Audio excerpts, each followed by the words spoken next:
Okay, I'm Keenan, and I'm here to talk about a proposal for a pure research direction that I think might help with safety or alignment concerns. And I haven't done any research on this yet. It's only a proposal, so there's no results. But it might be some low-hanging fruit that hasn't been picked yet.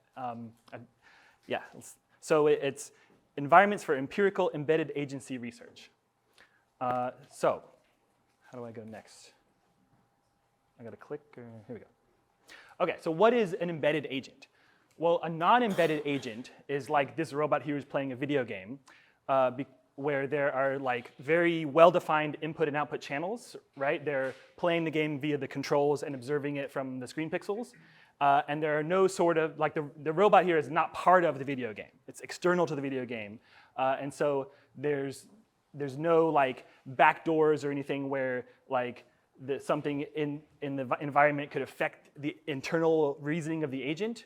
And also the agent's, all of its cognition is very private to itself, right? So there's a separation between agent and environment. And so from the environment's perspective, the agent is just a black box. It's like a function mapping observations to actions. On the other hand, an embedded agent is one that exists within its environment.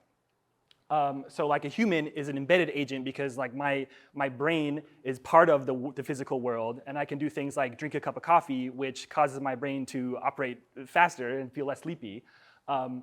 So there's an action I can take in the world that will have an effect back on my cognition, right? So this robot here is like in the world, and the robot is thinking about the world, but the world contains the agent itself. So there's these things where it's like the agent has to think about what might happen to the agent in the future or other similar agents, right? You can have two agents both like thinking about each other.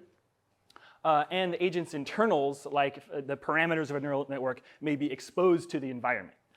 So there's both, there's like reading the agent's internals. It's like,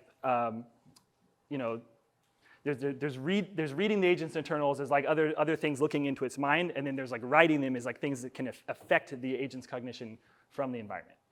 And so these images are from a wonderful like theoretical discussion of embedded agency by Scott Gerber and Emram Dembski. And so we have theoretical understanding of some of this stuff, but we have never really like had an environment that supports agents that are embedded in it, and the agents can also be like kind of sophisticated, like have some intelligence, right? So, okay, so there's two reasons I think studying, like intentionally studying environments where agents can be both embedded and intelligent would be useful. So the first reason is when we have super intelligence, it will inevitably become embedded, right? Either it will exploit some vulnerability in the operating system to reflectively access its own code, its own parameters, or if it invents nanotechnology, the nanotechnology could take over the whole data center. But it's such a power increasing thing that it's like obvious that a superintelligence would have a reason to become embedded and have reflective access to itself. And once that happens, all these dangerous things become possible, right? It can directly improve itself. It can copy itself to other hardware like a virus. It can try to preserve itself at a hardware level because like a non-embedded agent doesn't realize that it's in a data center that can be, you can pull the plug on it. But an embedded agent will know to protect its hardware and what it's running.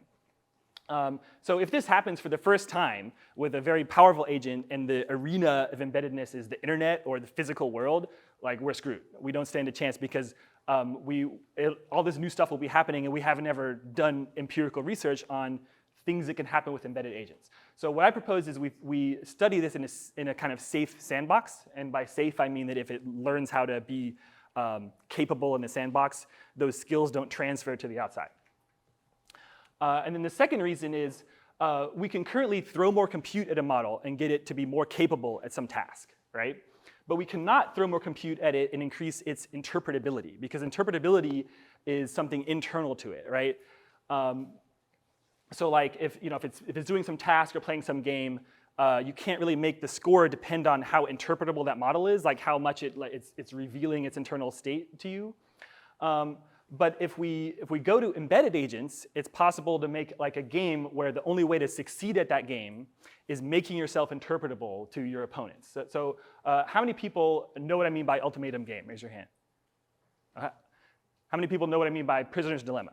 Okay, I'll talk about prisoner's dilemma then. So the idea, so if I'm playing prisoner's dilemma and it's one shot with an opponent and we're both non-embedded agents, so we can't see any of the other's internal cognition, like we're both just going to defect because that's the Nash equilibrium. There's no reason that I can trust the other agent. But if two agents are playing a game of prisoner's dilemma and they can show things about their internal state, then it should be possible for them to achieve cooperation. Especially, like, think if you're playing with a copy of yourself, right? If you can inspect the opponent's, internals and see, oh, this opponent is identical to me, you should be able to cooperate. And so if we can make this kind of setup, we can just train something to not only be good at some task, but also to sort of reveal its internal state to an opponent. And maybe that will also help humans understand what's going on inside it. So it might help interpretability.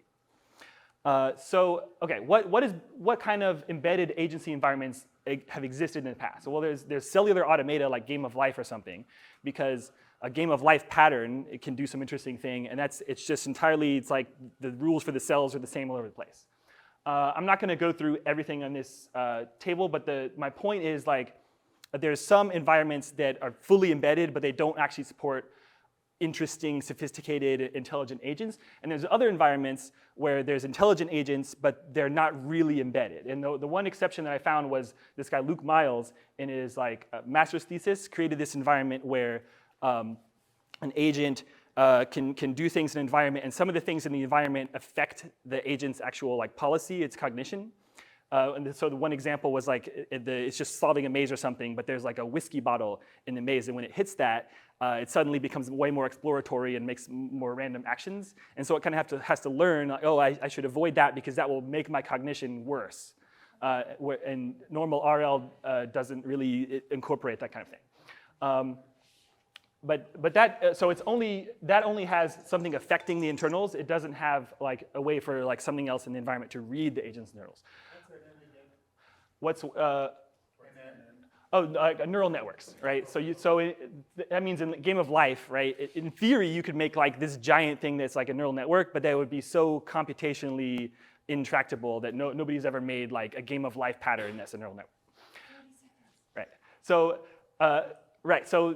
that's the setup for. And so the question is how do we actually make an environment where we can train agents to do interesting embedded tasks? And I want you to think about it for a little while, and we can start the questions after that. Yeah.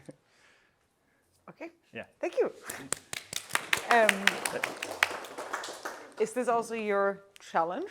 Well, so I have some ideas about this. I can very briefly my idea for how to create a simple as possible embedded agency environment is you have neural networks that can read each other's parameters that are playing a game like Prisoner's Dilemma. So you have just two agents. Each one has its own parameters and the other parameters as inputs, and then you train them to try to win the game, basically. And so I would ask, try to poke holes in my idea, either in that, somebody else already did that, or this couldn't possibly work because X. Okay, great. Thank you Yes. so much. Somebody has kind of done it. Who was it? Adrian. Okay, we should talk about it. Yeah. Yeah. Great. Thank you.